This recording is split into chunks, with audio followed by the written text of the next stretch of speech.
Hello and welcome to the Klassiki podcast. I'm your host, Sam Goff. Klassiki is your window into the world of Eastern European film. Subscribers gain access to our library of classic and contemporary titles, as well as filmmaker interviews, video introductions, program notes, and more. You can sign up for a free trial today at klassiki.online. And if you enjoy the show, don't forget to subscribe in your podcast app of choice. In this episode, I'm going to be dipping back into the ever-expanding archive of writing on the Klassiki Journal, which you can find at klassiki.online/journal. Today, I'll be reading an essay on the Ukrainian filmmaker Roman Bondarchuk, whose deadpan, absurdist comedies cut through the myth-making around his country by investigating what he calls the no-man's land of his native Kherson region. Bondarchuk's recent feature, The Editorial Office, was completed during the full-scale invasion by Russia and speaks with particular clarity to the challenges that Ukraine was facing before the war and will face after it. Subscribers can watch Bondarchuk's 2018 film Volcano on Klassiki now, and the link for that is in the show description.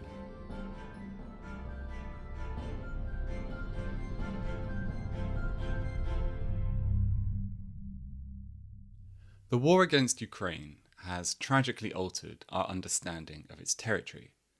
Place names now resonate for the grimmest of reasons.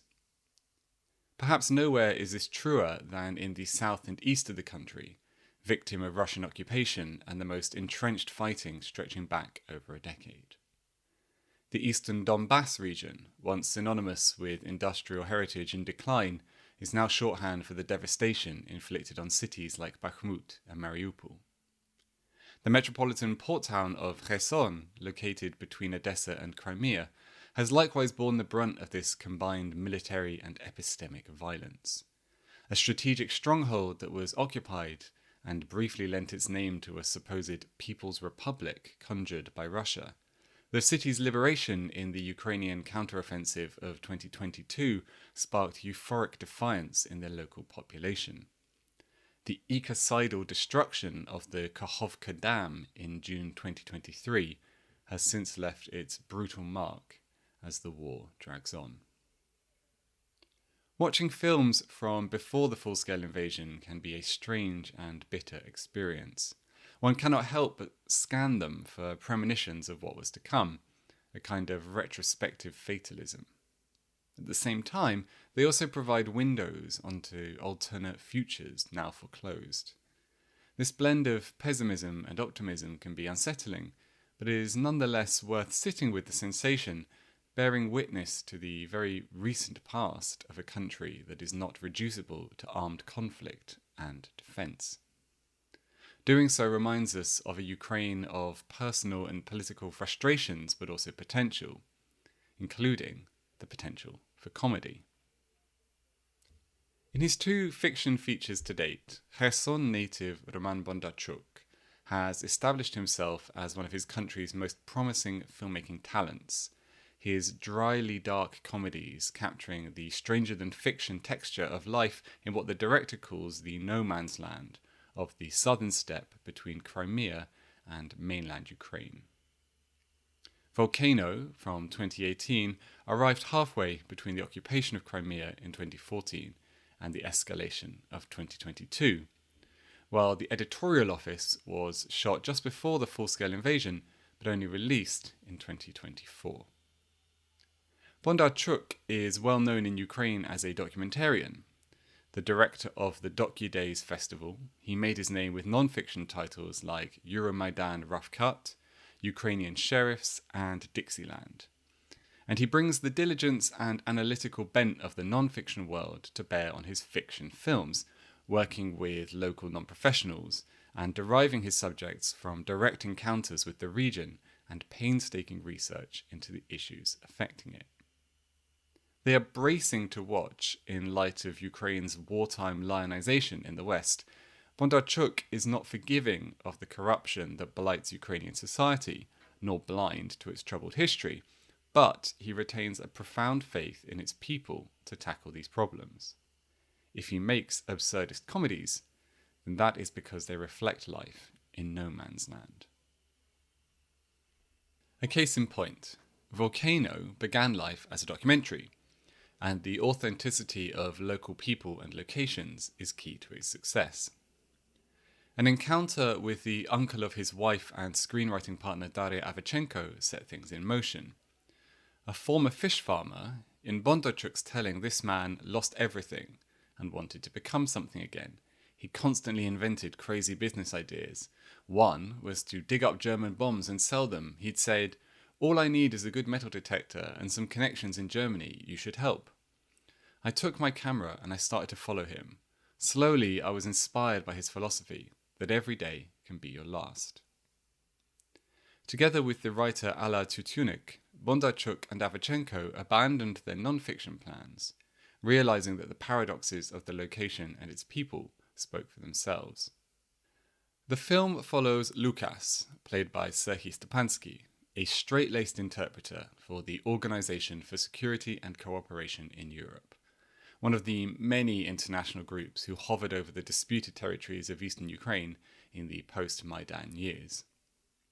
Lukas is accompanying a team of foreign delegates across the parched steppe around Kherson when their car breaks down. When Lukas returns, after wandering off to find mobile signal, both car and delegates have disappeared. What follows is a kind of deadpan deliverance, as our hapless protagonist finds himself drawn ever deeper into the obscure corners of this quasi-militarized hinterland. After hitching a ride, Lukas is invited to stay with Vova, played by the great Viktor Zhdanov, as well as his daughter Marushka. Vova is an eccentric who enjoys sticking spoons to his forehead using the supply of glue that was his severance payment from the Soviet fish farm, and things only get weirder from there. There's a real pleasure in watching Bondarchuk and his regular cinematographer Vadim Ilkov working out their distinct style as Lukas's ordeal unfolds. Stepansky and Zhdanov aside, the actors are non-professional locals, and filming was determined by location, in this case the town of Borislav on the river Dnieper, rather than any dramaturgical considerations. By shooting only on either fixed tripods or with handheld cameras, Ilkov creates a blend of cinema verite immediacy and stately, static compositions that is both immersive and alienating, reflecting Lukas's relationship to the place and people around him. There's something here of Sergei Loznitsa's 2018 war farce Donbass, but Bondarchuk's is a gentler and more sincerely ironic and much more generous vision of a world stuck inside its own absurdities. In the words of the critic Phil Hode, the film feels post-historical, post-democratic, and with everyone comically flailing for their bearings on this disorientating new frontier, almost post-ironic. Irony, along with truth, may be one of the first casualties of war. The references to the Organization for Security in Volcano speak to the tension of the so-called frozen conflict, always a misnomer, before the full-scale invasion of 2022.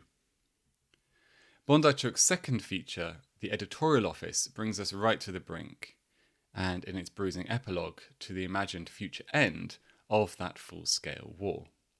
Filming took place prior to the invasion, and by Bondarchuk's own reckoning, the film was 50% complete by the time the tanks rolled in. The conflict looms large, of course, over the finished film, both in narrative terms and also, tragically, in extra filmic ones. It is dedicated to its editor, Viktor Onisko, who was killed in action, defending the city of Soledar. In Bondarchuk's words, the film functions as a time machine, although the distance travelled into the past is disconcertingly short. Again, it draws on his personal history, as well as his research into his native land and his encounters with its people. The Editorial Office, as its title suggests, is set in the world of local journalism. Bondarchuk's own father had been a writer for a party paper in Soviet times, the now derelict offices of which appear in the film. This left the director, as he puts it, with an instinctive awareness of the two realities that any plucky local reporter must navigate: the reality that you can write about and the one that you cannot. Lead actor Dmitry Bakhnenko was also working as a journalist when Bondarchuk met him, reporting on both local environmental issues and the Russian occupation.